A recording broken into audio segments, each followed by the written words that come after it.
my god, he's carrying eggs. You better not fall.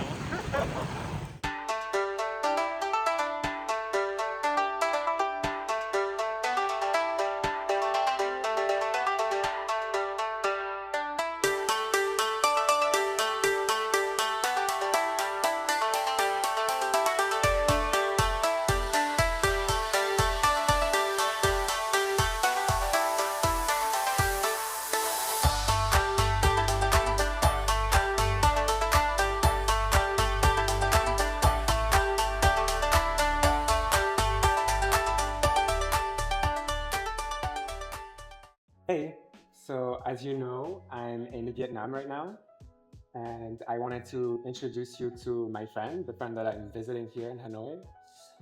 Basically, I met Sonshine back in Switzerland when we were in university together, and we've been talking about me visiting her in Hanoi for a very long time, and it's finally happened. Well, it's like 6 years. Yeah, literally Yeah. 6 years. And yeah, so something that is very cool about Sunshine is that she's lived on 3 different continents. She is Vietnamese American, so she was born and grew up in Vietnam, Yes. and she also lived in the US. hmm And later on, she also lived in Europe because she moved there for university and then stayed for 2 years. That's gonna be the best part of my life. Yeah. She lived, so what, 2 years in France? Yes, 2 years in France and then like 1.5 years in Switzerland. Yeah. She has a lot of experience in living in different countries and adapting to different cultures and to different, you said the word before, you said, Code switching. yes, code switching. I think that's like not an expression that I knew, and I think actually describes really well what you need to be able to do when you move countries. And Yes, so, it's very important. It's actually one of the most important things because you have to be very like flexible with your, it's like, I would say with your personality, because on all 3 continents, depending on who I'm talking to, I will use a completely different personality. and so, okay, that's interesting. What would you say? It's like how many personalities do you have then? So like the core of my personality is still there, but my interests and like the tone of my voice changes, my how I interact with people, my level of friendliness, my like lingo, my and it's like every place that I live, I always adopt the best parts of the culture that I see there. So now I would say that my thinking and the way I live is like a little bit of everything. It's So very, nothing is pure anymore. yeah. Yeah. Just like you said before with your accent in English. Yeah. It's not really American. Especially my accent has changed drastically. So when I was a kid, I learned English from my father. So like my accent was 100% American. And then I also, my Vietnamese accent was also pure, and now it's not. Like I sound like a native speaker that doesn't use Vietnamese very often because sometimes I will get the tones wrong. So Vietnamese is a tonal language, and I am completely fluent in Vietnamese, but I will speak and get the tones wrong, but I will understand that it's wrong, so then I will have to fix it. You'll correct yourself. Exactly. So there are times, like for example, a part of my code switching, you could say, is when I'm in, like when I used to live in France, I will adapt my accent to be a little bit more French or a little bit more like North African because I hung out with a lot of North Africans. And in Vietnam, I will have like a more mixed accent with a little bit of everything. And in the US, like I don't prefer it, so oftentimes I will use my own mixed accent. But when I need to, I can sound very, very American, very proper American accent. Yeah. But for me, it's not natural to speak like that anymore. it's interesting because I learned English when I was younger, and then I went to a language school in Canada to like fine tune my English, let's say.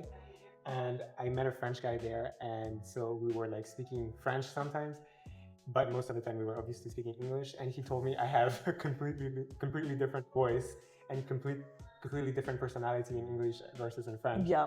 Like in English, I have a lower voice, Mhm. whereas in French, I speak higher or like stuff like that, you know? And I never really noticed it before, like before he told me, you know?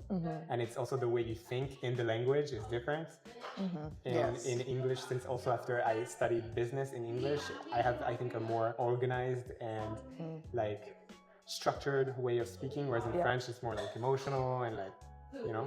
So, And so when you've been in these different places, what has been the most challenging thing for you, like to adapt? What has been the hardest part of it? I think that this is like a really common thing among people that travel a lot. Like when you're like young and you live in a place, then you kind of fit in more. But me, I never really fit in because I'm like mixed. So I was never like fully 100% Vietnamese, but I'm also not 100% Western. So all of my friends here that like I hung out a lot with the expat community, but maybe like one or two of them were American, and then the rest was like from all over, like Europe, Australia, everything, you know? So I never really fit in anywhere, but now I don't fit in even more. Yep. Because people that travel, they'll always have this feeling like once you leave home, you automatically become too foreign for the place that you're going, and you're too foreign for the place that you are from. That you left, yeah. Yeah. So for like now, I don't really consider myself from anywhere because really I'm not from anywhere. I'm from the world, like the whole world. Yeah.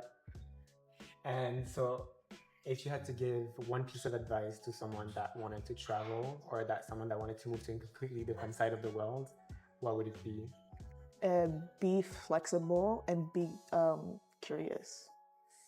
Those are very important things, because if you're not flexible in the way you think, then you will never experience the best parts of where you're going. Yeah.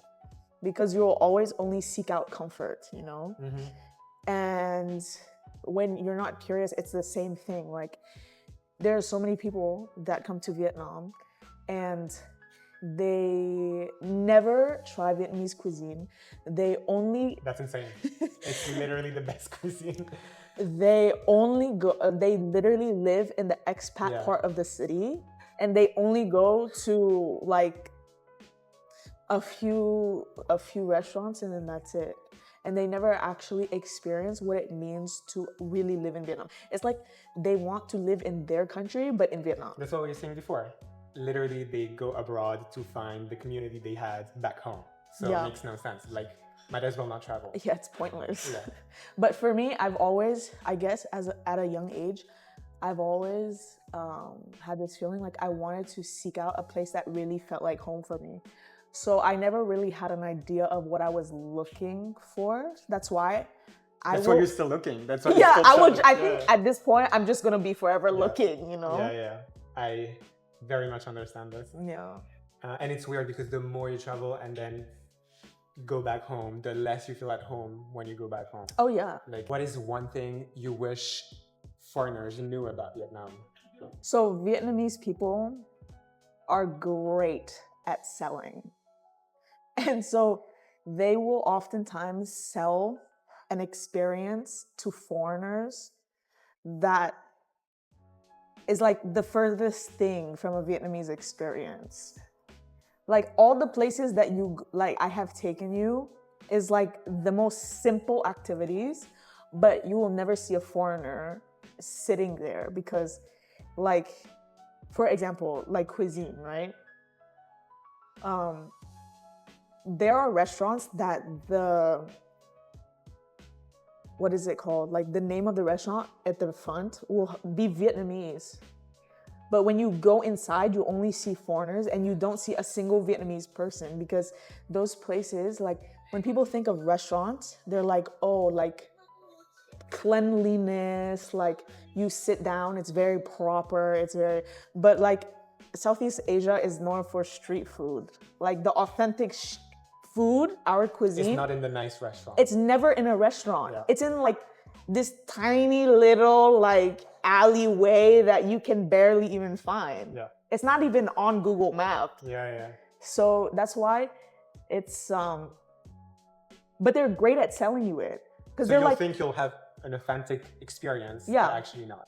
exactly. Yeah. Everything is the exact same, but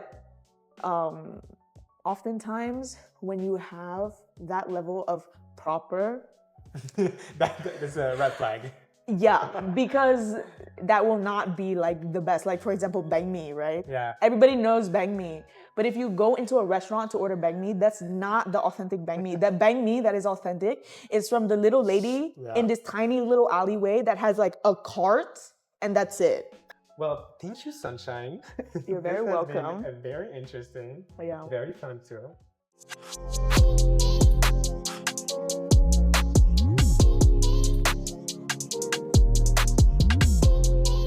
One, two, three, so.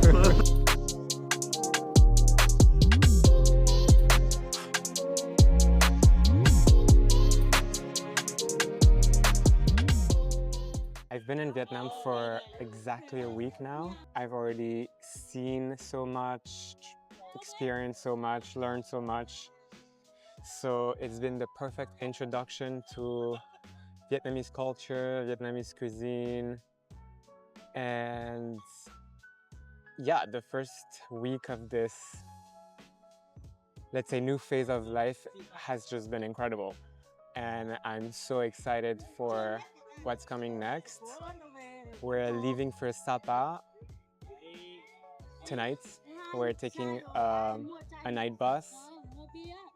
So yeah, I'm excited.